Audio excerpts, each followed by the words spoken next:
زمزم کی کھدائی۔ حضرت ابراہیم علیہ السلام کے بیٹے حضرت اسماعیل علیہ السلام کے 12 بیٹے تھے۔ ان کی نسل اس قدر ہوئی کہ مکہ مکرمہ میں نہ سما سکی اور پورے حجاز میں پھیل گئی۔ ان کے ایک بیٹے خیدر کی اولاد میں عدنان ہوئے۔ عدنان کے بیٹے معدن اور پوتے کا نام نزار تھا۔ نزار کے 4 بیٹے تھے، ان میں سے ایک کا نام مزیر تھا۔ مزیر کی نسل سے قریش بن مالک پیدا ہوئے، یہ فرحہ بن مالک بھی کہلائے۔ قریش کے اولاد بہت ہوئی، ان کی اولاد مختلف قبیلوں میں بٹ گئی۔ ان کی اولاد سے قصی نے اقتدار حاصل کیا۔ قصی کے آگے 3 بیٹے ہوئے، ان میں سے ایک عبد مناف تھے، جن کی اگلی نسل میں ہاشم پیدا ہوئے۔ ہاشم نے مدینہ کی ایک سردار کی لڑکی سے شادی کی، ان کی یہاں ایک لڑکا پیدا ہوا، اس کا نام شیبہ رکھا گیا۔ یہ پیدا ہی ہوا تھا کہ ہاشم کا انتقال ہو گیا۔ ان کے بھائی مطلب مکہ کے حاکم ہوئے۔ ہاشم کا بیٹا مدینہ منورہ میں پرورش پاتا رہا۔ جب مطلب کو معلوم ہو گیا کہ وہ جوان ہو گیا تو بھتیجے کو لینے کے لیے خود مدینہ گئے۔ اسے لے کر مکہ پہنچے تو لوگوں نے خیال کیا یہ نوجوان ان کا غلام ہے۔ مطلب نے لوگوں کو بتایا یہ ہاشم کا بیٹا اور میرا بھتیجا ہے۔ اس کے باوجود بھی لوگوں نے اسے مطلب کا غلام ہی کہنا شروع کر دیا۔ اسی طرح شیبہ کو عبد المطلب کہا جانے لگا۔ انہیں عبد المطلب کی یہاں ابو طالب، حمزہ، عباس، عبداللہ، ابو لہب، حارث، زبیر، زرار اور عبد الرحمن پیدا ہوئے۔ ان کے بیٹے عبداللہ سے ہمارے نبی حضرت محمد مصطفیٰ صلی اللہ علیہ وسلم پیدا ہوئے۔ عبد المطلب کے تمام بیٹوں میں حضرت عبداللہ سب سے زیادہ خوبصورت اور سب سے زیادہ پاک دامن تھے۔ عبد المطلب کو خواب میں زمزم کا کنواں کھودنے کا حکم دیا گیا، یعنی حضرت اسماعیل علیہ السلام کے اس کنویں کو قبیلے جرہم کے سردار مزاز نے پاٹ دیا تھا۔ قبیلے جرہم کے لوگ اس زمانے میں مکہ کے سردار تھے، بیت اللہ کے نگران تھے۔ انہوں نے بیت اللہ کی بے حرمتی شروع کر دی۔ ان کا سردار مزاز بن عمرو تھا، وہ اچھا آدمی تھا۔ اس نے اپنے قبیلے کو سمجھایا کہ بیت اللہ کی بے حرمتی نہ کرو، مگر ان پر اثر نہ ہوا۔ جب مزاز نے یہ دیکھا کہ ان پر کوئی اثر نہ ہوتا تو قوم کو اس کے حال پر چھوڑ کر وہاں سے جانے کا فیصلہ کیا۔ اس نے تمام مال و دولت، تلواریں، زیریں وغیرہ خانہ کعبے سے نکال کر زمزم کے کنویں میں ڈال دیے اور مٹی سے اس کو پاٹ دیا۔ کنواں اس سے پہلے ہی خشک ہو چکا تھا، اب اس کا نام و نشان بھی مٹ گیا۔ مدتوں یہ کنواں بند پڑا رہا۔ اس کے بعد بنو خزاع نے بنو جرہم کو وہاں سے مار بھگایا۔ بنو خزاع اور قصی کی سرداری کا زمانہ اسی حالت میں گزرا، کنواں بند رہا، یہاں تک کہ قصی کے بعد عبد المطلب کا زمانہ آ گیا۔ انہوں نے خواب میں دیکھا، خواب میں انہیں زمزم کی کھدائی کی جگہ دکھائی دی گئی اور اس کو کھودنے کا حکم دیا گیا۔ حضرت علی رضی اللہ تعالی عنہ سے روایت ہے کہ عبد المطلب نے بتایا، میں حجر اسود کے مقام پر سو رہا تھا کہ میرے پاس ایک آنے والا آیا۔ اس نے مجھ سے کہا طیبہ کو کھودو۔ میں نے اس سے پوچھا طیبہ کیا ہے، مگر وہ کچھ بتائے بغیر چلا گیا۔ دوسری طرف رات بھر خواب میں وہی شخص آیا، کہنے لگا برہ کو کھودو۔ میں نے پوچھا برہ کیا ہے، وہ کچھ بتائے بغیر چلا گیا۔ تیسری رات میں اپنے بستر پر سو رہا تھا کہ پھر سے وہ شخص آیا اور اس نے کہا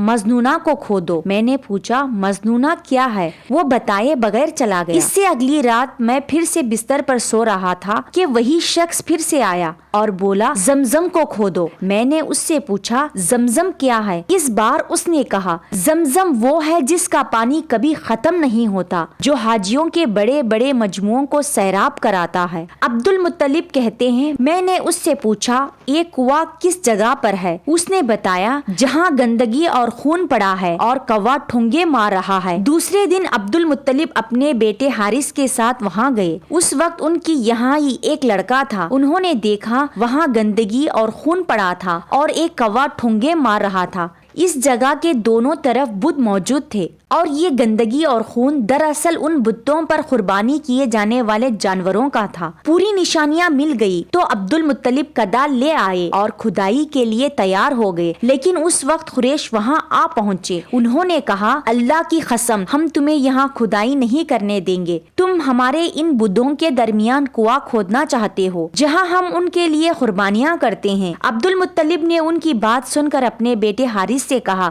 میں کھدائی کا کام کرتا رہوں گا، اسی لیے کہ مجھے جس کام کا حکم دیا گیا ہے میں اس کو ضرور پورا کروں گا۔ قریش نے جب دیکھا کہ وہ باز آنے والے نہیں تو رک گئے۔ آخر انہوں نے کھدائی شروع کر دی، جلدی ہی کنویں کے آثار نظر آنے لگے۔ یہ دیکھ کر انہوں نے اللہ اکبر کا نعرہ لگایا اور پکار اٹھے، یہ دیکھو اسماعیل علیہ السلام کی تعمیر ہے۔ جب قریش نے یہ دیکھا کہ انہوں نے کنواں تلاش کر لیا تو ان کے پاس آ گئے اور کہنے لگے، عبد المطلب، اللہ کی قسم، یہ ہمارے باپ اسماعیل علیہ السلام کا کنواں ہے اور اس پر ہمارا بھی حق ہے۔ یہ سن کر عبد المطلب نے کہا، میں تمہیں اس میں شریک نہیں کر سکتا، یہ مجھے اکیلے کا کام ہے۔ اس پر قریش نے کہا، تب پھر اس معاملے میں ہم تم سے جھگڑا کریں گے۔ عبد المطلب بولے، کسی سے فیصلہ کروا لو۔ انہوں نے بنو سعد ابن حسیم کے کاہنہ سے فیصلہ کروانا منظور کیا۔ یہ کاہنہ ملک شام کے بلائی علاقے میں رہتی تھی۔ آخر عبد المطلب اور دوسرے قریش اس کی طرف روانہ ہوئے۔ عبد المطلب کے ساتھ عبد مناف کے لوگوں کی ایک جماعت تھی، جبکہ دیگر قبائل قریش کی بھی ایک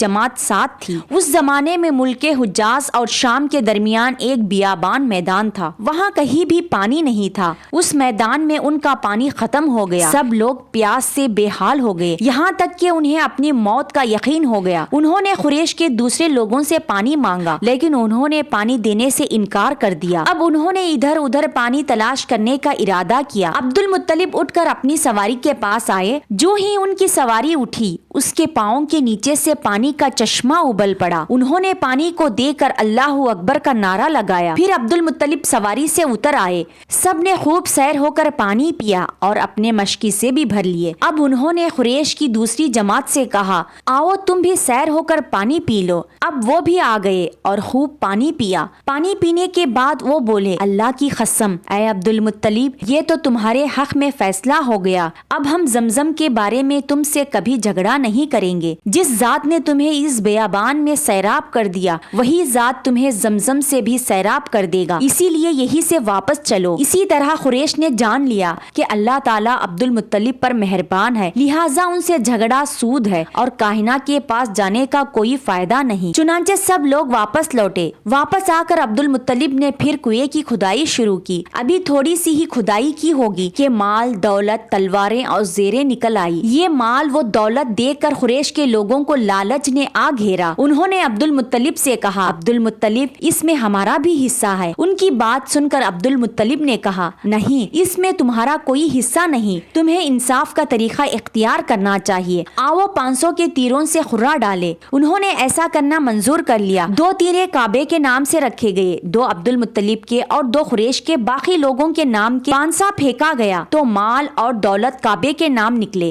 تلواریں اور زیریں عبد المطلب کے نام، اور قریشوں کے نام کے جو تیر تھی وہ کسی چیز پر نہ نکلی۔ اسی طرح فیصلہ ہو گیا۔ عبد المطلب نے کعبے کے دروازے کو سونے سے سجا دیا۔ زمزم کی کھدائی سے پہلے عبد المطلب نے دعا مانگی تھی کہ اے اللہ، اس کی کھدائی کو مجھ پر آسان کر دے، میں اپنے ایک بیٹے تیرے راستے میں ذبح کر دوں گا۔ اب جب کہ کنواں نکل آیا تو انہیں خواب میں حکم دیا گیا، اپنی منت پوری کرو، یعنی ایک بیٹا کو ذبح کرو۔